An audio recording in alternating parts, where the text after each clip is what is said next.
Friends, welcome back to my channel Sarla's cook book. ఈరోజు నేను దొండకాయ కూర చేస్తున్నానండి. దానికోసం దొండకాయలు కడిగి ఇలా పొడుగు పొడుగా ముక్కలు కోసి పెట్టుకున్నాను. 1 టేబుల్ స్పూన్ ఆయిల్ వేస్తున్నానండి.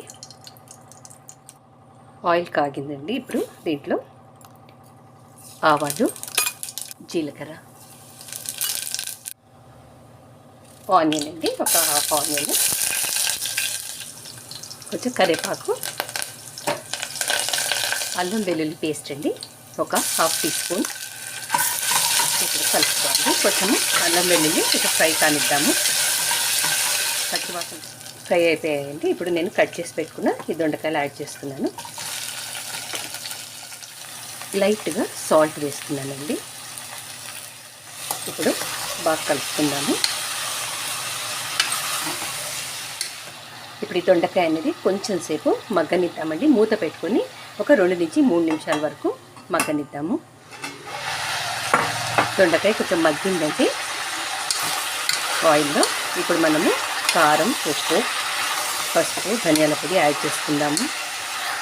పసుపు, ధనియాల పొడి అండి, కారము, ఉప్పు. ఇప్పుడు ఇవన్నీ కలిసేటట్టుగా కలుపుకుందాము. మూత పెట్టుకొని ఒక 2 నుంచి 3 నిమిషాల వరకు మగ్గించుకుందామండి. ఇప్పుడు కొంచెం వాటర్ యాడ్ చేసుకుందామండి.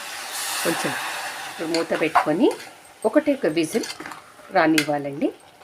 ఒకటికన్నా ఎక్కువ అయితే మరి దొండకాయ మెత్తగా అయిపోతుంది. ఒక విజిల్ పెట్టుకుందాం.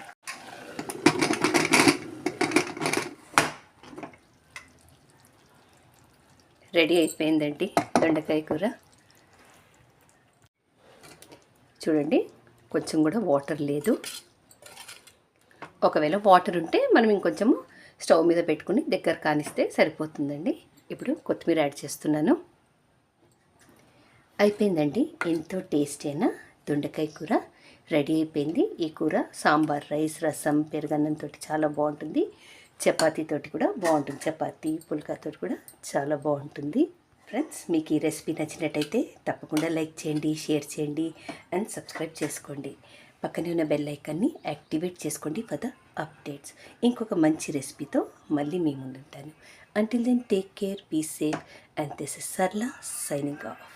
బాయ్.